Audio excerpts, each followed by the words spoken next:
테슬라 소식입니다. 7번째 배터리 생산.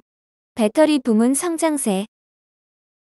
전기차 성장이 꺾인 가운데 에너지 부문의 비중이 점차 커지고 있는 테슬라가 배터리 부문 성장세에서는 타격을 받지 않고 있음을 시사한다. 테슬라는 14일 소셜미디어 X에 올린 글에서 자사의 4680 배터리가 이날 1억 번째로 생산됐다고 밝혔다. 4680 배터리는 테슬라의 주력 배터리로 더 많은 출력과 더 오랜 주행거리, 낮은 생산비로 무장한 최첨단 배터리이다. 4680은 원통형 배터리 재원에서 비롯된 이름이다. 46은 지름으로 배터리 지름이 46mm라는 뜻이다. 80은 높이가 80mm짜리 배터리를 뜻한다. 테슬라가 사용하는 다른 배터리는 2170 배터리가 있다. 21mm 지름에 70mm 높이를 가진 배터리이다.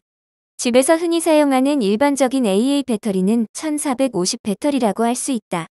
14mm 지름에 50mm 높이의 배터리가 우리가 흔히 보는 AA 배터리이다. 테슬라 전기차에는 대개 배터리 1000개가 들어간다. 1억 번째 배터리를 생산했다는 것은 전기차 약 10만 대분의 배터리를 만들었다는 뜻이다. 테슬라는 올해 전기차 약 180만 대를 생산할 전망이다. 테슬라가 자체 조달 규모만으로도 앞으로 배터리 부문에서 엄청난 성장성을 갖고 있다는 뜻이다.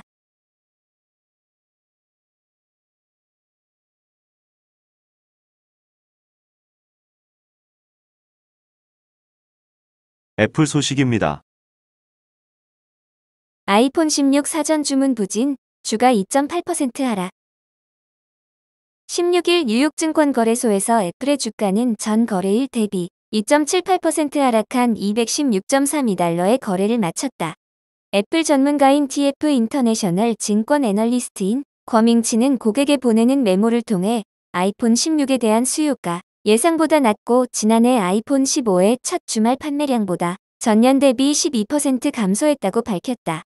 권밍치 애널리스트는 아이폰 16의 수요 감소의 주요 원인은 아이폰 16 출시와 함께 애플의 AI 기능인 애플 인텔리전스가 제공하지 않는 점을 짚었다.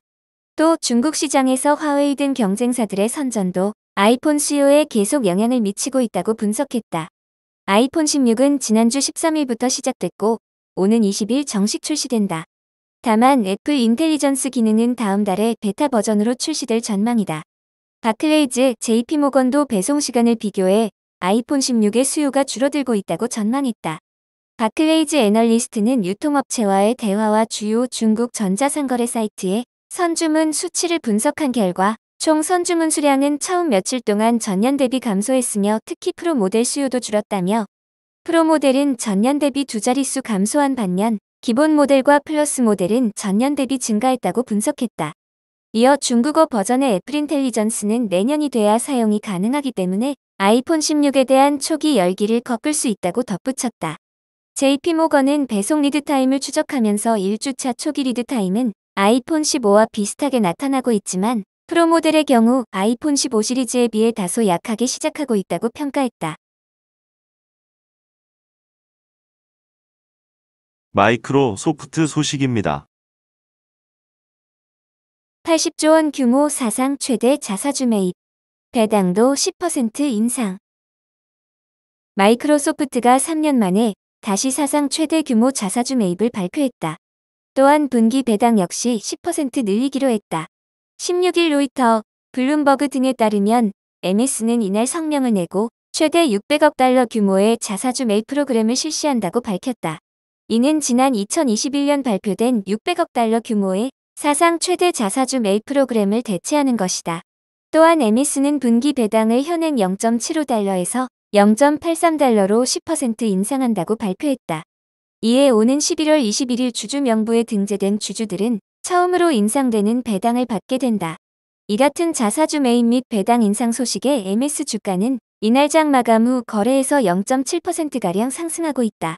블룸버그에 따르면 MS는 지난 6월 말 기준 보유 현금 및 현금 등가물이 755억 달러에 달했고 2분기 잉여현금 흐름이 233억 달러에 달하는 등 양호한 재무 상태를 자랑하고 있다. 애플에 이어 세계 시가총액 2위 기업인 MS는 작년부터 본격적으로 불기 시작한 생성형 인공지능 열풍의 수혜 기업으로 자리매김했다. 챗GPT 개발사인 오픈AI의 주요 주주이기도 한 MS는 오픈AI와 손잡고 오피스 프로그램 등 자사의 각종 제품 및 서비스에 코파일럿이라는 생성형 AI 기능을 도입하며 사용자들에게 빠르게 새로운 AI 서비스를 선보였다. MS는 이날도 MS365 웨이브라는 온라인 이벤트를 열고 새로운 생성형 AI 기능을 대거 공개했다. 이 중에는 사용자가 조직 내 동료들과 같이 작업을 할 수 있는 오피스 캔버스, 코파일럿 페이지, 가상 직원처럼 작동하며 사용자를 돕는 코파일럿 에이전트 등이 포함됐다. 또한 엑셀 코파일럿에는 프로그래밍 언어인 파이썬 지원 기능이 추가된 가운데 파이썬을 몰라도 자연어를 사용해 코딩을 할 수 있게 됐다. 이로 인해 머신러닝, 리스크 분석, 데이터 시각화 등 복잡한 작업 수행이 가능해졌다고 MS는 전했다.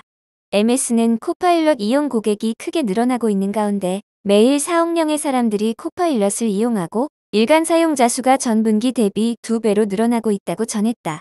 아울러 2분기 코파일럿 이용 고객이 전분기 대비 60% 이상 증가했고 그중 이용자가 1만 명 이상인 기업 수는 2배로 늘어났다고 MS는 덧붙였다.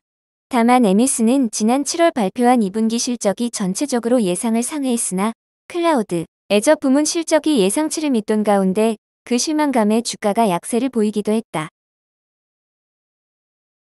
아마존 소식입니다. 재택근무 없앤다. 내년 1월부터 주 5일 회사 출근. 아마존이 코로나19 팬데믹 기간부터 이어져 온 재택근무를 완전히 없애기로 했다. 코로나19 사태 이후 미국 주요 기업 대부분이 출근과 재택근무를 병행해 오고 있다는 점에서 아마존의 정책 변화가 확산할지 관심이 쏠린다.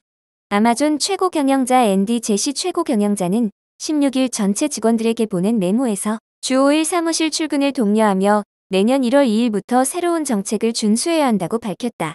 이어 특별한 사정이 없거나 경영 진급 간부로부터 예외를 인정받지 않는 한 주 5일 사무실에 출근해야 한다고 말했다. 아마존은 코로나19 사태 기간 직원들에게 재택근무를 허용했다. 그러다 지난해 5월부터 최소 주 3일 이상 출근 방침을 세웠다. 이에 대부분 직원은 일주일에 3일은 출근하고 2일은 재택근무를 해오고 있다.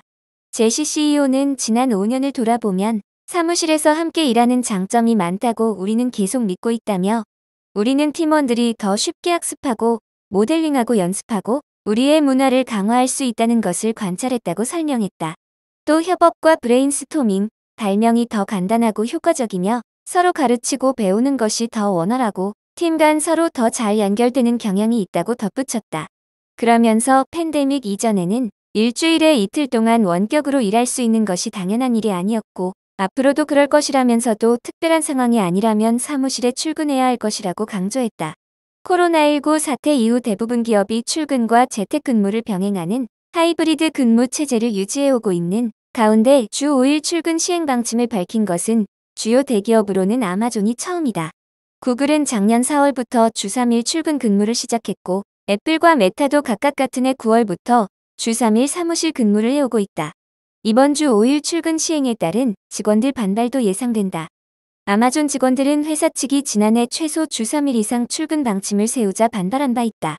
제시 CEO는 이와 함께 조직 계층을 없애고 평평하게 만들기 위해 관리자 수를 줄여 기업 구조를 단순화할 계획이라고 말했다.